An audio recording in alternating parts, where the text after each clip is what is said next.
ایک چھوٹے سے گاؤں میں ایک ایسا مٹی کا گھر تھا جو دولت میں نہیں مگر صفائی اور سکون میں سب سے امیر تھا۔ لوگ اس کے پاس سے گزرتے تو بس ایک نظر ڈال کر حیران رہ جاتے، آخر اس سادہ سے گھر میں ایسی کیا خاص بات ہے؟ یہ کہانی ہے ایک ایسی عورت کی جس کی ایک چھوٹی سی عادت نے نہ صرف اس کا گھر بلکہ پورے گاؤں کی سوچ بدل دی۔ گاؤں کے ایک کونے میں ایک چھوٹا سا مٹی کا گھر تھا۔ باہر سے دیکھنے میں وہ عام سا لگتا تھا مگر اندر سے وہ نہایت صاف ستھرا اور سلیقے سے سجا ہوا تھا۔ اس گھر میں ایک محنتی عورت زینب اپنے دو بچوں علی اور سارا کے ساتھ رہتی تھی۔ ان کا گھر غریب ضرور تھا مگر اس کی صفائی اور ترتیب دیکھ کر ہر آنے والا حیران رہ جاتا۔ زینب کی عادت تھی کہ وہ ہر صبح فجر کے بعد اٹھ جاتی، سب سے پہلے گھر کے صحن میں جھاڑو دیتی، پھر مٹی کے فرش کو پانی سے چھڑک کر صاف کرتی۔ وہ دیواروں پر بھی ہلکا سا پانی مارتی تاکہ گرد نہ بیٹھے۔ گھر میں کوئی قیمتی چیز نہیں تھی مگر ہر چیز اپنی جگہ پر رکھی ہوئی ہوتی تھی۔ علی اور سارا بھی اپنی ماں کی طرح صاف ستھرے رہنے کے عادی تھے۔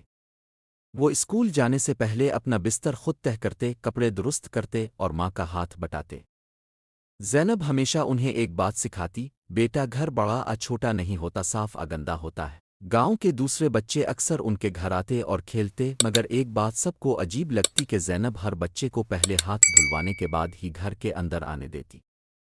کچھ بچوں کو یہ بات بری بھی لگتی مگر آہستہ آہستہ سب کو عادت ہو گئی۔ ایک دن گاؤں میں ایک امیر آدمی آیا۔ اس نے نیا بڑا پکا مکان بنایا تھا۔ اس کے گھر میں ہر طرح کی آسائش موجود تھی مگر وہ گھر ہمیشہ بکھرا ہوا اور گندا رہتا تھا۔ نوکر بھی تھے مگر کوئی چیز اپنی جگہ پر نہیں ہوتی تھی۔ ایک دن وہ امیر آدمی گاؤں میں گھومتے ہوئے زینب کے گھر کے پاس سے گزرا۔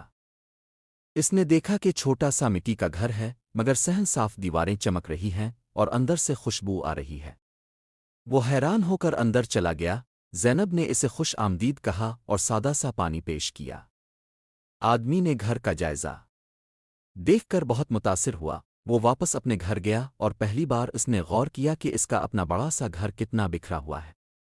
اس نے نوکروں کو بلایا اور صفائی کا حکم دیا مگر صرف ایک دن میں سب کچھ پھر ویسا ہی ہو گیا۔ اگلے دن وہ دوبارہ زینب کے گھر آیا اور بولا، میں نے صفائی کروائی مگر میرا گھر پھر بھی صاف نہیں رہتا، تم مجھے بتاؤ راز کیا ہے؟ زینب نے جواب دیا، راز یہ ہے کہ صفائی صرف ایک دن کا کام نہیں بلکہ روز کی عادت ہے اور سب کو اس میں حصہ لینا پڑتا ہے۔ آدمی نے پوچھا، کیا میں سیکھ سکتا ہوں؟ زینب نے کہا، کیوں نہیں، سب کچھ نیت سے شروع ہوتا ہے۔ اس دن سے امیر آدمی نے خود اپنے گھر میں صفائی کا خیال رکھنا شروع کیا۔ اس نے اپنے بچوں کو بھی سکھایا کہ اپنی چیزیں خود سنبھالیں۔ آہستہ آہستہ اس کا گھر بھی صاف رہنے لگا۔ ادھر گاؤں کے لوگ بھی زینب کے گھر کو مثال کے طور پر دیکھنے لگے۔ وہ کہتے، اگر ایک مٹی کا گھر اتنا صاف ہو سکتا ہے تو ہمارا کیوں نہیں؟ چند ہی دنوں میں پورے گاؤں میں صفائی کا رجحان بڑھنے لگا۔ لوگ اپنے گھروں، گلیوں اور صحنوں کو صاف رکھنے لگے۔ ایک دن گاؤں میں ایک بیماری پھیلنے کا خطرہ ہوا مگر چونکہ گاؤں صاف ستھرا تھا اس لیے بیماری زیادہ نہیں پھیلی۔ سب لوگ زینب کی تعریف کرنے لگے کہ اس نے صفائی کی عادت ڈال کر پورے گاؤں کو فائدہ پہنچایا۔ علی نے ایک دن اپنی ماں سے پوچھا، امی کیا ہم امیر ہو گئے ہیں؟ زینب ہنس کر بولی، ہم ہمیشہ سے امیر تھے بیٹا، کیسے؟ سارا نے حیرانی سے پوچھا۔ زینب نے پیار سے کہا، ہماری امیری ہماری عادتوں میں ہے، ہماری صفائی میں ہے اور ہماری خوشی میں ہے۔ بچے یہ بات سن کر خوش ہو گئے اور مزید محنت سے گھر کو صاف رکھنے لگے۔ کچھ عرصے بعد وہی امیر آدمی گاؤں والوں کے سامنے کھڑا ہوا اور بولا، میں نے دولت تو بہت دیکھی مگر سکون مجھے زینب کے مٹی کے گھر میں ملا۔ یہ سن کر سب لوگ تالیاں بجانے لگے اور زینب نے عاجزی سے سر جھکا لیا۔ صفائی اور ترتیب صرف امیروں کا حق نہیں بلکہ ہر انسان کی عادت ہونی چاہیے۔